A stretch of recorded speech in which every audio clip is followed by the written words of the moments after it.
Welcome back, welcome back, welcome back. Ooh, the world is upside down. Ooh wee. Ooh wee. I don't know if y'all ever watched not Adventure Time. What is that movie? Rick and Morty. The little lemon head guy, when he say ooh wee, that's how I feel right now about this planet. Ooh wee. Listen. First of all, I just heard a man on the radio. He said that he's hurting because the man that murdered George Floyd is going to jail. He said that we should not be doing that. Serving justice, I'm assuming he meant. We should be sending this man home to his family because sending him to prison is not going to bring George back. It's not. He's right. It's not. And that we should also be more like the Amish, and that we need to go mourn with not only George Floyd's family, but we should be mourning with the police officer's family, because they're losing a family member. Now, I do not recall the last time I saw anybody mourning someone who did something wrong and ended up in prison. We don't throw those type of parties. If we're gonna stop doing gender reveals, then we're definitely not about to start throwing mourning parties just because a nigga ended up in prison. That don't make no motherfucking sense. I'm not doing it. I won't be in attendance. You know I won't be in attendance. Don't send the invite. Don't waste the paper. I won't be there. Hello, Mike. But the simple fact that came out of his mouth, as though we should turn a blind eye to this man killing another man. Do we ever act like the Amish when it is... Uh-oh. Oh, this girl will be calling right now. Hold on, y'all. All right, we're going to have to crop them together somehow, but, phone call. Anyways, but that's how you can just tell the world is backwards, because we're asking humans to mourn someone going to prison. He's not dying, folks. He's not dying, okay? It's a lot of people that went to prison and got it out and been all right, okay? We're not going to start acting like because this officer... Did we even have... What is the other lady officer who was supposed to pull out the taser, who said taser, taser, taser, and pulled out the gun, and went pow, pow, pow?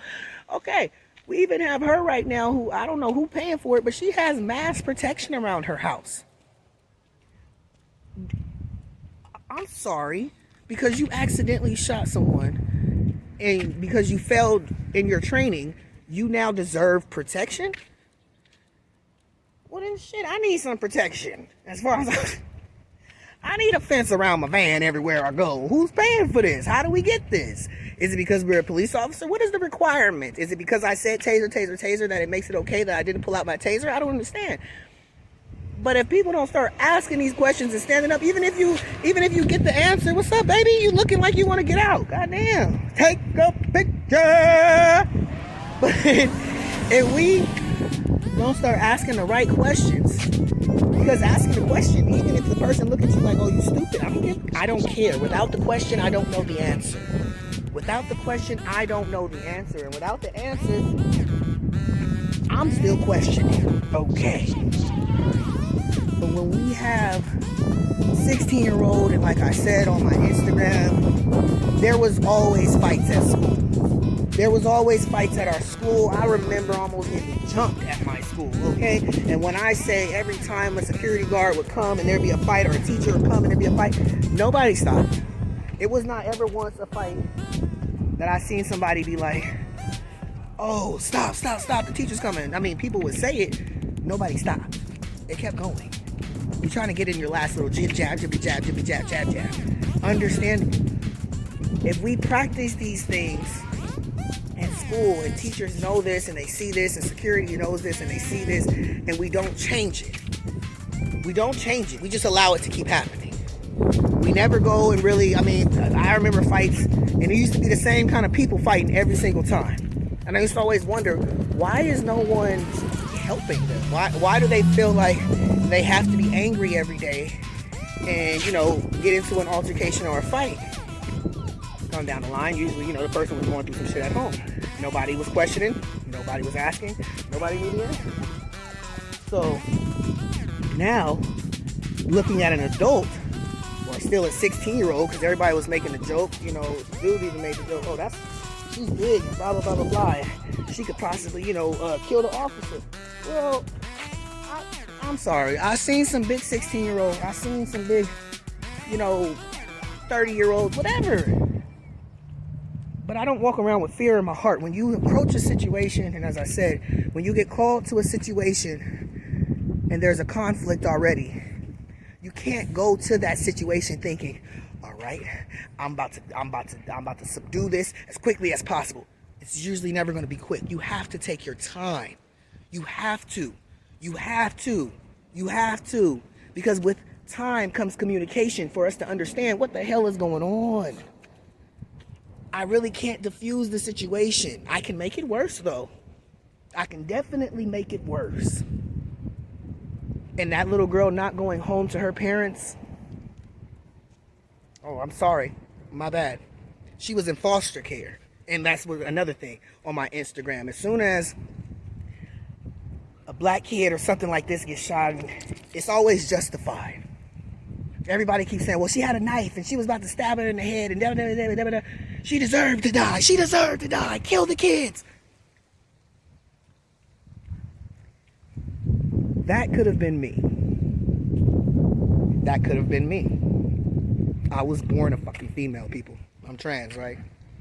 And I remember getting punched so fucking hard and stumped on around the corner that all I thought that I could do was pull out a knife. That's what we were trained to do. That's what I thought I needed to do. Thank God the knife didn't come out. Still here today because I'm tripping.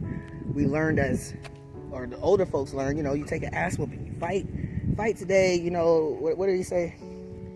But you live to fight another day or something, whatever that dude said on Friday. You know what I'm talking about. But you have to be smarter in situations and understand that not everybody has the same common sense.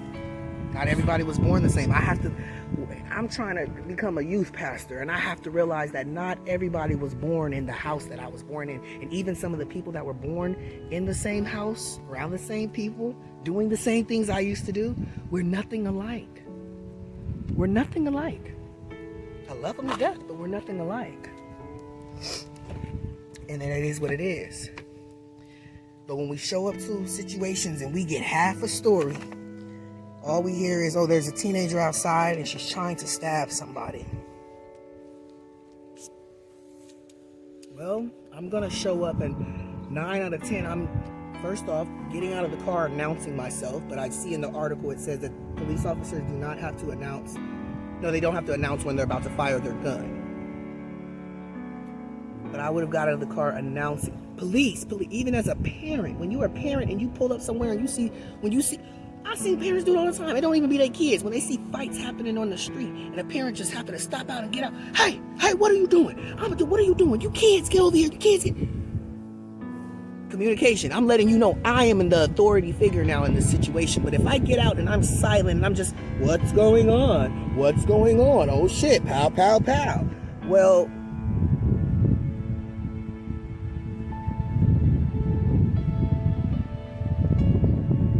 I don't care how big a person is, they'll never be bigger than Goliath.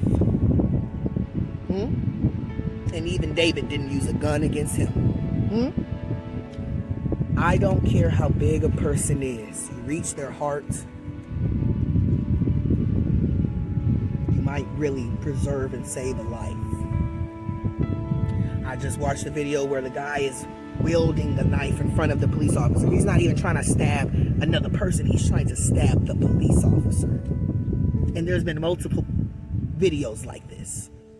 There's multiple videos like this. And I'm passionate about it because, as I said, it could have been me. It could have been me. Between my anger, my temperament, and the fact that nobody gave a fuck enough about me to help me through that shit. Between my anger, my temperament, and my mental illness, the fact that nobody gave a fuck enough about me. Nobody gave a fuck enough about me to help me learn how to cope with this.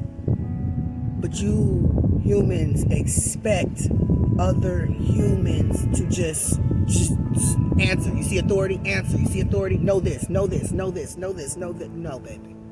No. No. No. Negative. I show up to situations in the hopes that I'm there to deter it. I watched a meth head the other day. He threw something really hard at the back of a young woman that was sitting there, and she was painting. She broke down crying. And I'm watching through my window. I'm watching the whole situation because I'm one, we should always take the time to deduce the situation. If you have time enough to deduce the situation. Like they said, it was multiple police officers at that location, not just one. So it should have been multiple brains deducing the situation. This person get this person, this person get this person, this person get this. Like I said, if the taser would have been pulled and I got the response, okay, I understand. The taser would have sprayed everybody. I don't give a fuck. Because everybody would have still made it home. That's real. Like, that's really preserving life. Everybody make it home, not just the police officers. Not just the police officers. Everybody make it home. When I go into a war or a battle, and I know it's probably not going to be possible, but my job and my duty and my heart and my soul says, I want everyone to make it home tonight, Lord. Even on 300, that's one of my favorite movies. He looked at them, he said, today ain't nobody motherfucking dying, okay? If we as humans and police officers and paramedics and just whatever you're doing, woke up in the morning and looked around and said, you know what, today ain't a motherfucker dying. I'ma keep manifesting that. Ain't one person dying today, unjustifiably, for no random reason, not by my hands, Lord, amen, Jesus. Thank you, Father. Maybe by the other evil person over there, but not by me or mine. Because we stand for something. We're actually preserving life here. We're actually preserving life here because everybody's going to make it home. When we get to a part or the chapter of the book and we now can't call police officers for safety. When we get to parts where we now can't go to hospitals for medication, costs too much, this is that. When we get to a part where we got land everywhere, but homelessness is running rampant, that's how you know the world is upside down. Like I said, I just listened to a man saying that he wishes the guy that killed George Floyd could just go home to his family. I do too. But that's not how the Bible works. It said an eye for an eye. It didn't say, take my eye, nigga, and then maybe we'll come mourn with you, and then, we'll be cool, maybe, and hopefully, I'm going to forgive you. No, it didn't say, it said eye for an eye. That's what it said. And if we're going to follow parts of it, then we should follow all of it. I remember they were saying stuff about George Floyd and using the little biblical stuff about him. Well, use it on the other side. To each his own. Everybody gets some. Slice for that nigga. More ways to skin a cat than joking it on butter. I don't know everything. But if we're going to stop one person from going to prison because he killed somebody, then wouldn't we have to stop everybody? I don't think he thought that through. But I want everybody else to start thinking through the situations that they've been in their life where they know that, that could have went sideways. That could have went really bad. But thankfully, there was somebody there with a calmer head, because it also says calmer heads prevail. Calmer heads prevail. In the article that I put up, it specifically says that officers are taught to not use their taser unless life is not being threatened. 9 out of 10, when you call a police officer, something is being threatened. So 9 out of 10, you would be pulling your gun out. Then I went on to understand that if somebody broke into my home, it's supposedly my American duty to announce, hello, I have a gun and I'm not afraid to use it. Please leave my residence. My home, my gun, you broke in. I shouldn't have to announce anything to you but pow pow. But then you switch it, you have an officer in front of someone else's home, kids fighting. I understand the knife situation, trust me, I do. Like I said, I had a knife. The fight was going on for some time. Niggas could have already been stabbed, but this child was in a foster care system. To me, that my spirit already knows this child was lost and seeking something. Lost and seeking something she will never, ever get to fucking feel. She'll never even fucking get to even taste or imagine it anymore. Trayvon Martin can't even taste or imagine happiness anymore. And that was justified too, right? Could have been me. I wear hoods all the time. I'm always walking around in the hood, doing something with a hood on. We've got to get up and we've got to start protesting more. Not because I'm not saying it was right for them to be fighting. No. I'm not saying it was right for her to have a knife. No. I'm saying two wrongs don't make a right. And when we keep sending people to a situation that's already fucked and already wrong, okay, listen, when I go to a crack house, I don't expect to hear church going on in there, okay? I don't expect to hear people in there, having a good old time. So my spirit, my strength, my love for my God has to be able to withstand and hold up to whatever I might face in there. And still know that there is not one human on this planet that I can look into the eyes of that God does not fucking love. That my Father does not love. So who am I to say that, yeah, you know what? I'm not even going to try. I'm just center mass, cow. It was 4 shots. And a 16-year-old child. 4 shots. And a 16-year-old child. 1 shot would have sufficed. 1 shot would have sufficed because she would have broke down and she would have became a child again. But she will never have that chance. She will never get to live out whatever purpose it may have been. She's just another statistic that we're talking about this week, and then next week we'll be talking about another one, and the next week we'll be talking about another one. But when do we get sick and tired of fucking talking? When do we get sick and tired of talking about it? Because I'm tired of talking about it, reading about it, looking at it. I couldn't fathom if that happened to my daughter. I could not fathom, and every father and mother and parent and grandmother and everything should feel that. Should feel like they can't fathom that. They can't have that. Even if that child, I understand, having a knife, yes, that's wrong. Should make you get up and say, you know what, let me get out here and let me go help these fucking kids. Let me go show them something. Let me go show them something. It's a better way. It's a hell of a better way. You in the foster care, you ain't alone, though. You still got love. When we gonna get tired of talking about it, though? Because I know I'm fucking tired of talking about it. Excuse the cursing, but y'all know me. It's gonna be some blunt talk going on. I'm tired of talking about it. I'm tired of reading about it. I want to read about something else. Can we have, like, an earthquake? Instead of police shootings, can the earth do something? Instead of the humans just doing stuff? 16-year-old. I'm 30 years old. And I can't even grasp my life hadn't ended like that happening to me like that. Like one split second decision. Because another person just didn't see the child in me, didn't understand, didn't see that I'm hurting, didn't see that something else was going on, didn't even take time to de-escalate the situation, just killed me. Damn. Can you imagine being a spirit and you just wake up? You don't even fucking know where you are. You had no idea. You're thinking in your mind, I'm a child. There's no way.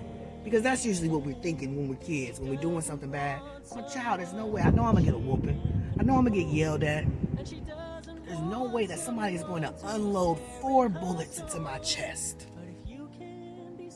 There's no way 4 bullets are going to pierce through my skin.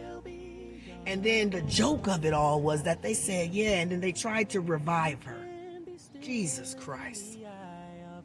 We tried to keep her alive. Oh, you were still trying to preserve life after putting 4 bullets into her chest?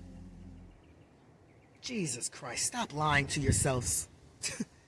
I'm sorry, that's a joke. That's a joke. That's a joke. That's a joke. Every single person that's ever been shot center mass multiple times, and then they talk about, yeah, we trying to still preserve. That's a joke. It's a joke. And the joke is usually on us.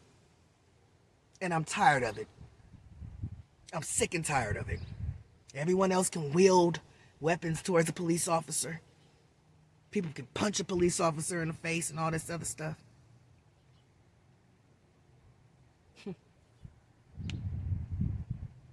When are we going to be tired of talking about it? And when are we going to start doing some action? Because I'm about ready. I'm ready. I done started my action. I'm getting my ball moving. So I hope y'all getting y'all ball moving too. Because as I said, it could have been me, it could have been you, it could have been anybody, and it could be our next in kin or something like that. We always say, well, it's not to me and it didn't happen to me. Well, wow. Keep living your life like that. Let me know how it ends. This has been another Blunt Talk with Shane Alexander. We about to get deeper and deeper and serious and more serious, but we still gonna have some laughter through it, you know, always. But a 16-year-old, if I shoot at any, I don't care how big or small they are, 4 times center mass, baby, I wasn't trying to preserve your life, baby. Okay? And then me lying to you in death. Cold-blooded. Love y'all. Make sure you subscribe. Make sure you comment. Make sure you go ahead and share this with whomever you want to share it with. Because trust me, I'm going to be me. You going to be you. And God's still going to love us both. See y'all next time.